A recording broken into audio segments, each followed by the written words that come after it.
Haley said, and Lexi said, I'm Emily Lynch. I am the University of Montana Peace Corps recruiter. And I was a volunteer in the Peace Corps from 2017 to 2019 in Southwest China in a province called Guizhou. I was in the education sector, so I was teaching English at a small university in a city called Tongren. And I had a really amazing and challenging and rewarding experience in Peace Corps, and that's kind of what led me to want to become a recruiter and encourage other people to get involved in the program. So just a little bit about my background and how I got into the Peace Corps program. I'm originally from Kalispell, Montana, and I moved here to Missoula when I was 18 to get my bachelor's degree in English. And my experience had been, mostly in Montana, and I hadn't gotten to travel a whole lot outside of Montana. And about halfway through my time as an English major, I really started thinking about, what I wanted to do with my life after college. And I really wanted to do something where I could travel, and I wanted to do something with my English degree. I was desperately clinging to that idea that I could do something meaningful with that. And I wanted to be a part of something that was looking towards solutions that unified people rather than divided people. And so that's kind of when I found Peace Corps, and that really embodied that idea of unification and building relationships with people from different backgrounds and different cultures and languages. And I was really attracted to that and the language exchange and travel and cultural exchange. So I started looking into applying, and at the time it was a little bit of a longer process, and it took me a while getting into the program. So before I did Peace Corps, I ended up doing another service program called Americorps. And there are a few different types of Americorps programs. The Americorps program I was part of is called NCCC, the National Civilian Community Corps. And this is a traveling team-based Americorps program. My team was based out of Baltimore, and we traveled around to a bunch of different states in the Northeast doing various nonprofit work. We worked with the Youth Conservation Corps, we worked with animal sanctuaries, we worked on farms, and went down to Louisiana and West Virginia to do some disaster relief work. And it was just really such an incredible experience. It deepened my feelings about doing Peace Corps. I wanted to continue service work, but mix in the aspects of traveling abroad and language and cultural exchange.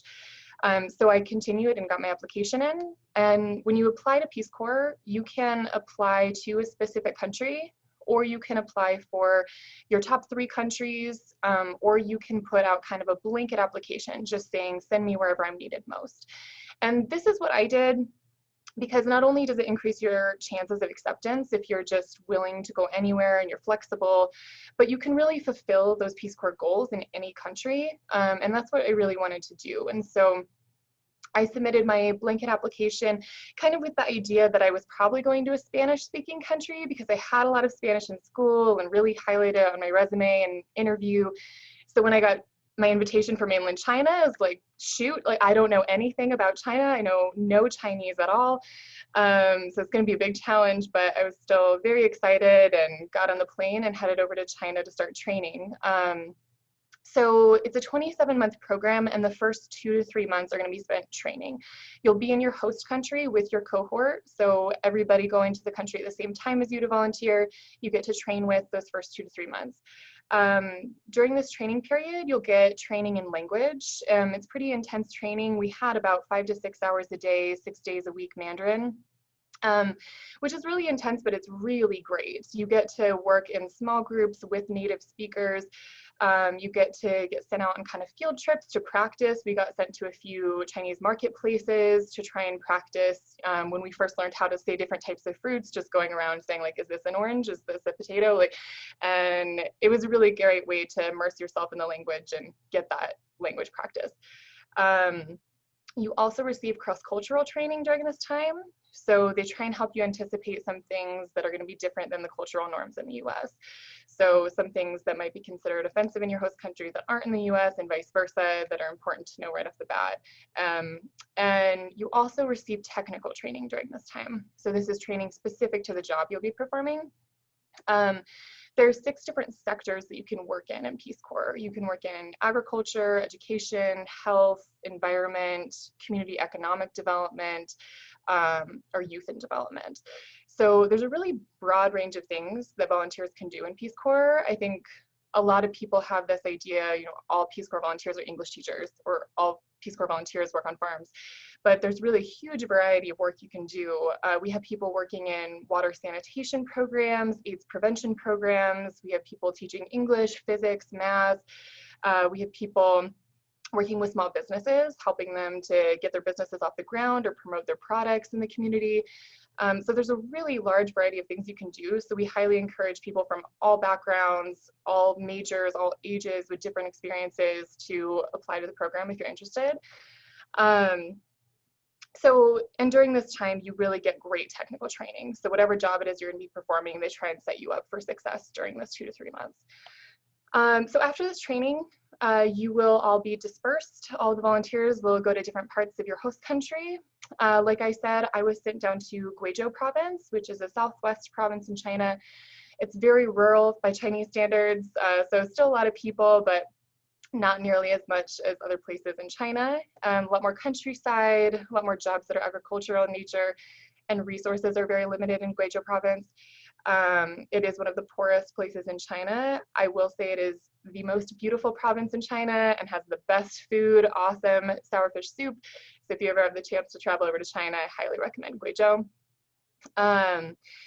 So every volunteer experience is going to be different though. Everyone's going to be sent somewhere different. Everyone is going to have a different experience as far as how isolated they are. Some people will have a bunch of volunteers right around them, and some people might be the only one in their city or their province.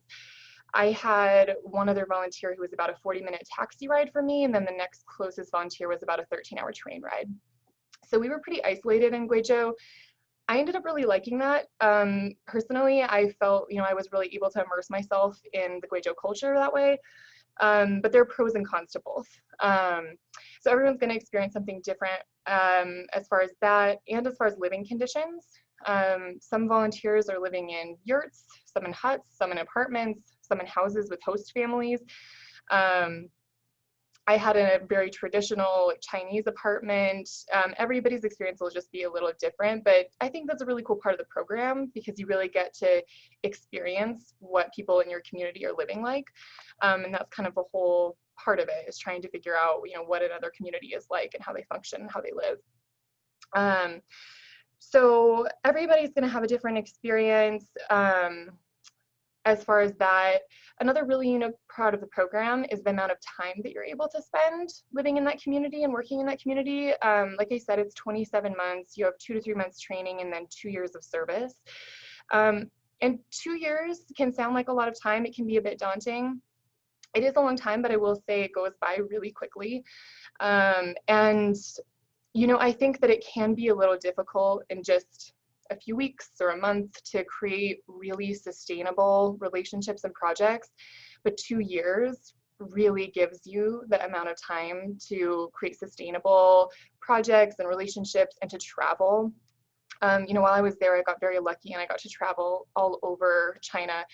And I got really close with a family in my city in Tongren, and they took me all over Guizhou, and I had some of the most amazing and some of the goofiest experiences of my life doing that. I remember when I first got to Guizhou and got to know this family, they wanted to take me on a trip in Guizhou, and I had terrible Chinese, so I hardly understood that we were even going on a trip. And about halfway into our drive somewhere, I kind of pieced it together that we were going swimming, and so I used my terrible Chinese to tell them, I don't have a swimsuit, I don't know what we're doing.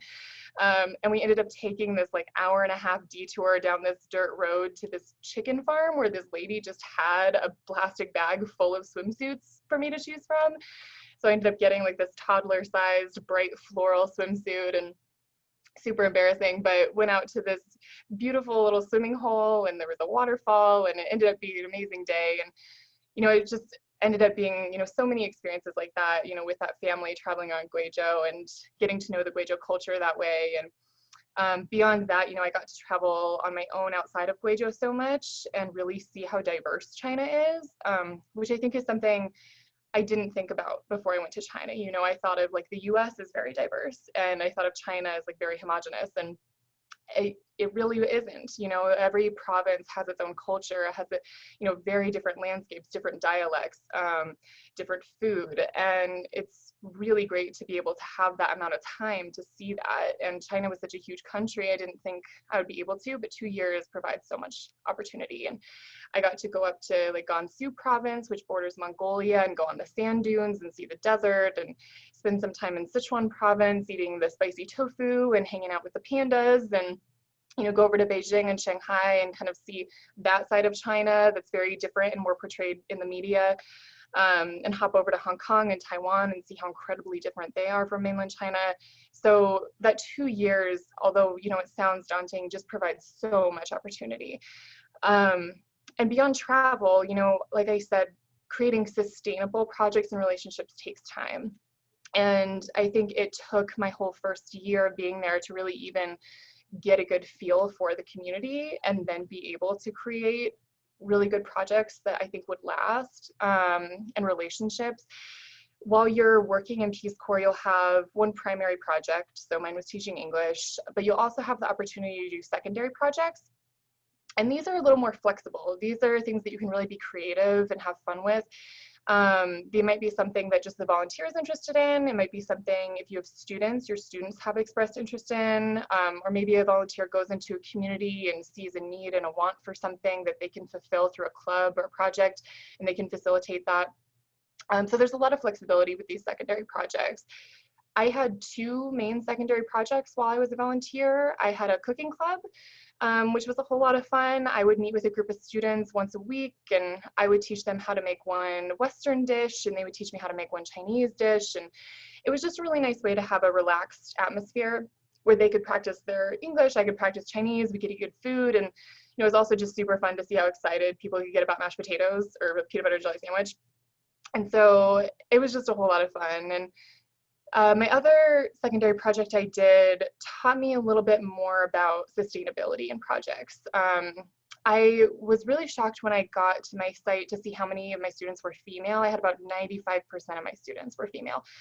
And I was really taken aback by how little confidence those students had. They had a lot of motivation. They were really smart, nice individuals, and they did really well in the classroom, but they just had a lot of nerves about kind of stepping up into leadership roles in the classroom and speaking up a bit more. So we got together and we started kind of talking about stuff that they might like to do in a project. And they all expressed interest in wanting to practice writing English more.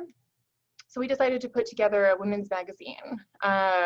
And we started spitballing ideas what the magazine should be about and what kind of challenges they'd faced, you know, what they were passionate about. And something that they decided they wanted to write about was just great things that females have done in China.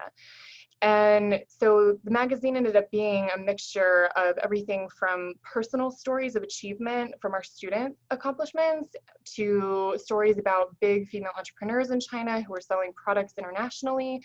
And it was just, they did an amazing job on the magazine, and it was just a really good learning experience for me in sustainability, because there were a couple of students in the magazine club who had really great leadership skills, but in the classroom didn't show it so much. And in the magazine club, they started slowly kind of stepping up into those roles a bit more. And by the end of the 2 years, they were really running the magazine club. They were the ones who were facilitating the meetings. They were putting together the articles. And I was just kind of there in the background at that point, kind of helping out with edits once in a while. And it was a really great experience for me, because I knew that that was something that they didn't need me for anymore, that they could, you know, continue on past my time there. And so that was just a really great experience for me, and I hope for them as well. And Peace Corps is just really full of these opportunities to just see other people grow and to grow yourself. It just puts you in really challenging positions where you have to test yourself a bit. To teach people and to learn from people and to travel and to have just this exchange where you kind of are able to come to understandings with other people who have come from very different backgrounds than you. So I highly encourage anybody who is interested in travel, who's interested in nonprofit work, service work, a language exchange, cultural exchange, to look into the program and consider applying. I do want to give some time for questions. If there aren't questions, I have a bit more information I can give, but does anybody have any questions they'd like to ask right now? Taylor? Yeah. How are you received by the government there, or is there any issues with that? I'm assuming they're letting you in, so it's not a big deal, but is there any barriers or stress about that? Yeah, that's a good question. You know, I think I was a little bit nervous before I went in just because of the relationship between the United States and China, and you know, all of the media attention the relationship between our two countries have gotten, especially in recent years. I was really nervous about how I would be received as an American and how Peace Corps is received. But honestly, we actually were all received really warmly. Everybody was very friendly to us. A lot of people knew about Peace Corps in the bigger cities and really loved the program. In the smaller cities, people were just curious to hear about, you know, what we were doing there. We definitely received a lot of attention, and sometimes that was a little bit overwhelming. As far as like actual kind of like government issues, there were some barriers where being, you know, a US citizen over there, we'd get stopped and like checked a lot more, you know, have our paperwork checked a lot more if we were trying to travel somewhere. Certain volunteers in a place called Jinyi is kind of known for really cracking down to make sure that people have all of the correct paperwork and detaining people who aren't Chinese citizens. So we did have some volunteers who were detained for a while, but Peace Corps does a really great job of like keeping up on you and making sure you're okay. So we do have a safety and security officer that you can call for any of those types of issues, and they immediately kind of just get it taken care of and explain what Peace Corps is and show the paperwork and get you out of there. So there weren't a whole lot of issues with that. It was mostly if you're trying to travel in certain areas, you might be stopped a bit more. But other than that, it wasn't ever really a huge issue.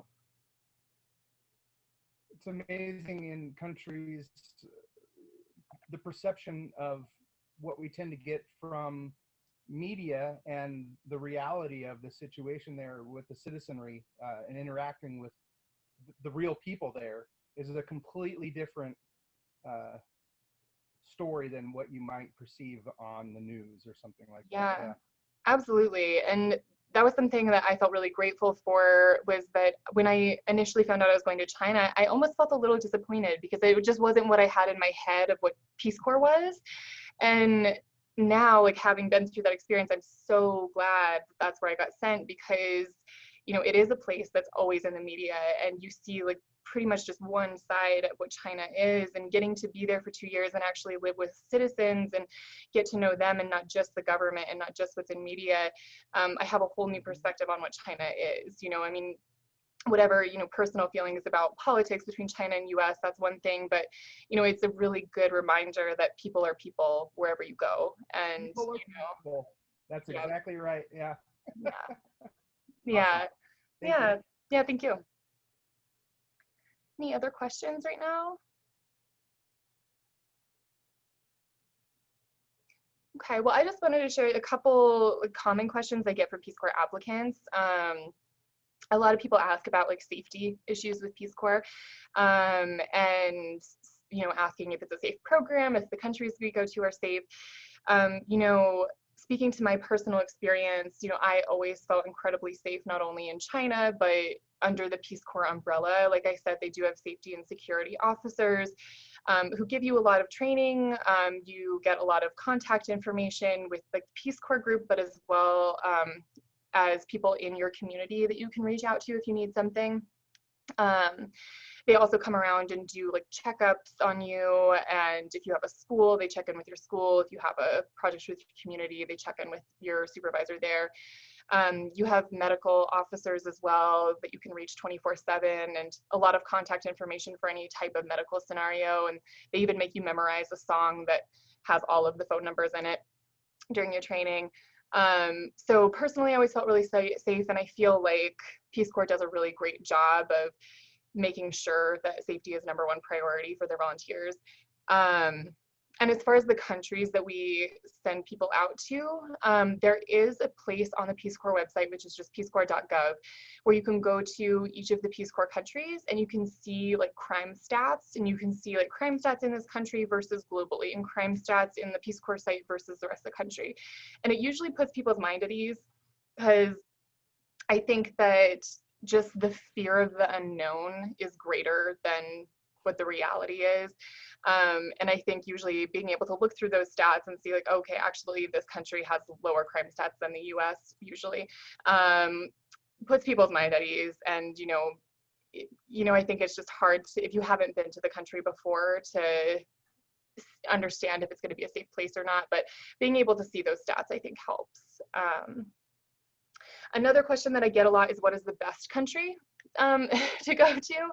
And I would say this is an impossible question to answer, but just people thrive in different places. And, I never would have thought that China was the place for me, but like I said, I think it really taught me what I needed to be taught. And so I would say, like, big suggestion is just to be flexible as possible when you're considering where to apply, or if you want to submit a blanket application to go anywhere, that no matter where you're gonna go, you're gonna have challenging experiences and rewarding experiences, and you're gonna get to see a whole new side of a country than's usually portrayed in the media.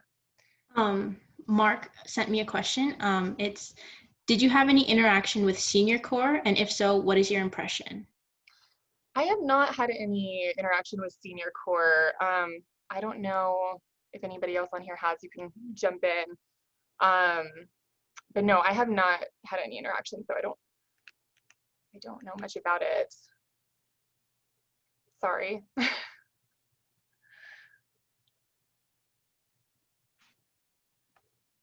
Anything else? I can definitely reach out to somebody and try and get some more information on it, and reach out and see if anybody around here has worked with Senior Corps, and try and get some information for you. Well, Haley, let me ask you, did you work with any seniors in Peace Corps? I mean, I know it's geared toward a younger generations, but I am curious as to do something. Yeah, absolutely. Yeah, so I didn't have any seniors in my cohort, but the cohort before mine that left halfway through my service did have a couple of seniors in it. And I always encourage, people of all ages to apply, but, a lot of people, if they are retired and, wanting to do something, Peace Corps is a great opportunity, I think, to do during that time.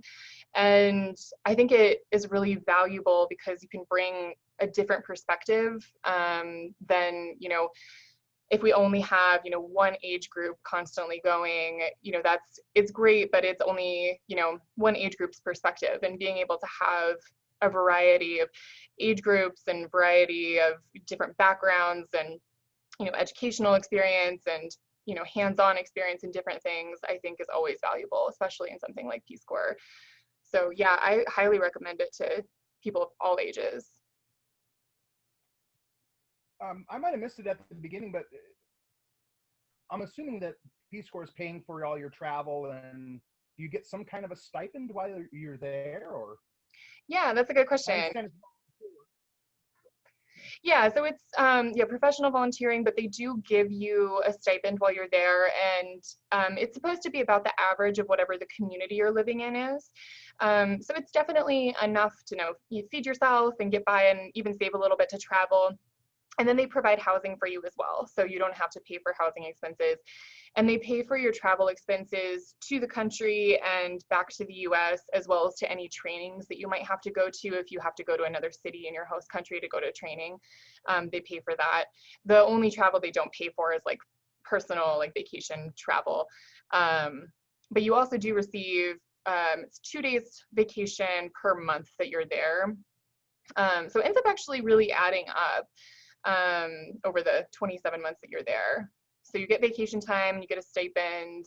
You also get a readjustment allowance when you get out of Peace Corps, which is roughly $9,000 to do with whatever you want. So a lot of people use it towards student loans, but you don't have to. It's just to help you resettle however you want when you get back home. And that's also a good point. There are a lot of other tangible benefits to returned volunteers. You know, you get the readjustment allowance, but also you have lifetime eligibility for Coverdell Scholarship. And this is a scholarship that partners with universities all across the country and gives partial and full ride scholarships. And some of them are really, really good scholarships, and you have lifetime eligibility for that. You also receive non-competitive eligibility status for a year after your service. So a lot of people use this to kind of be bumped to the front of the line when applying for jobs that can help you, you know, get into the foreign service, and things related to that field, working into nonprofit management and things like that. Yeah, and so there are a lot of really tangible benefits being in the Peace Corps and when you're finished. And, you know, beyond that, you know, you also get, you know, lifetime of just experiences and relationships and stories. And it's really such a gift.